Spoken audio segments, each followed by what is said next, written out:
All right, let's get right into it. Today, we're exploring a feeling that a lot of people experience, but very few actually talk about.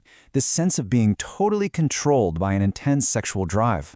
We're going to look at this from two really different angles. First, as a deep personal struggle, and then as a subject of some pretty fierce debate within the medical community. Our first source just frames this whole conversation with this incredibly powerful idea.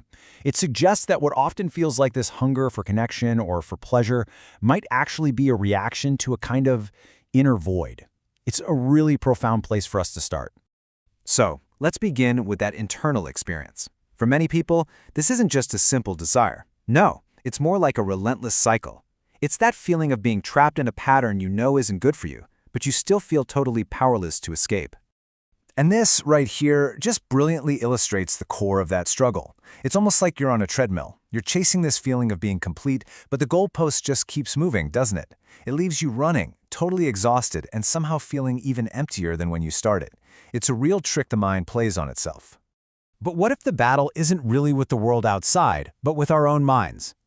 This piece of ancient Stoic wisdom completely reframes the problem. It suggests that freedom isn't found by trying to control everything around us, but by understanding and mastering our own internal responses.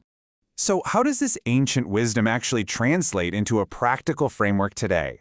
Let's explore a modern approach, one inspired by Stoicism that's not just about fighting these urges, but about understanding them so deeply that they start to dissolve on their own.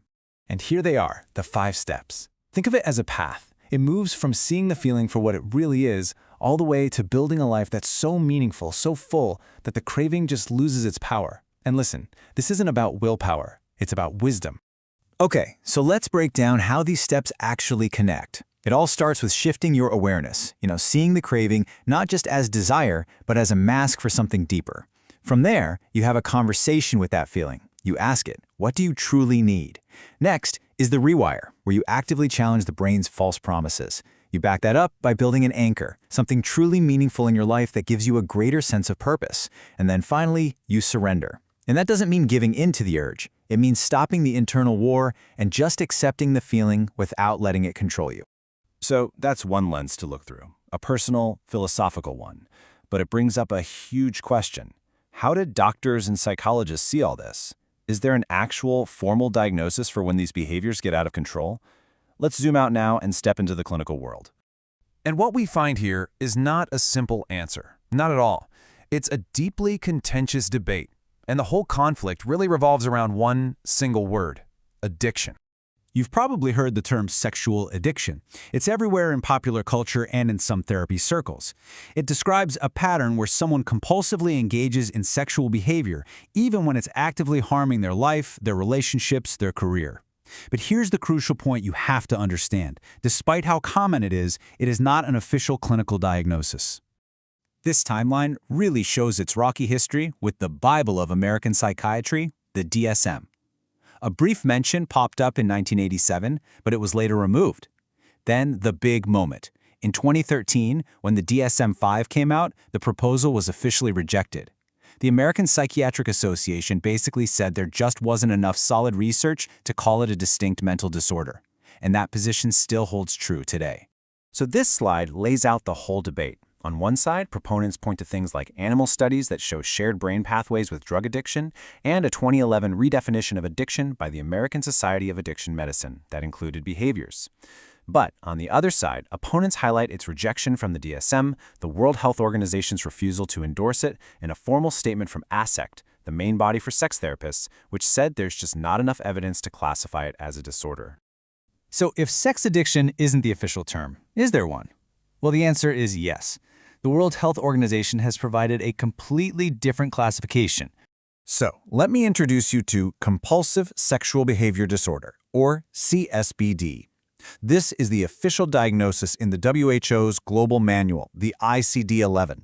And here is the key takeaway, the most important part. It's classified as an impulse control disorder. Think of it in the same family as things like kleptomania. It is explicitly not classified as an addiction. So what does it take to actually meet the criteria for CSBD? Well, it's a persistent failure to control intense sexual urges. to the point where it becomes a central focus of your life, and crucially, the pattern continues even with negative consequences, and it causes you significant distress or really impairs your ability to function in your life, your work, or your relationships, over a period of at least 6 months. Okay, so beyond all the labels and the debates, the most important question is pretty simple. What help is out there for people who are struggling with this? Let's take a look at the main avenues for support. Support is available through a few main channels. First, there's professional counseling, where methods like cognitive behavioral therapy, you've probably heard of it as CBT, help people identify and change those destructive thought patterns. For more focused help, there are specialized therapists who hold specific certifications like CSA. And finally, there are peer support groups like Sex Addicts Anonymous, which provide a community and structure by adapting that famous 12-step model to these specific behaviors. And what's really striking when you look at all this is that whether you approach this through philosophy or therapy or a support group, the end goal is always the same.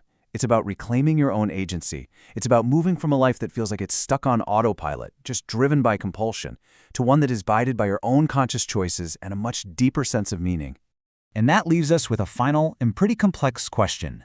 You know, sexuality is a fundamental part of being human. So where exactly do we draw the line between a strong libido, a habit that feels out of control, and something that actually meets the criteria for a clinical disorder? There's no easy answer, and it's a good reminder that this is a conversation that is both deeply, deeply personal and still very much evolving.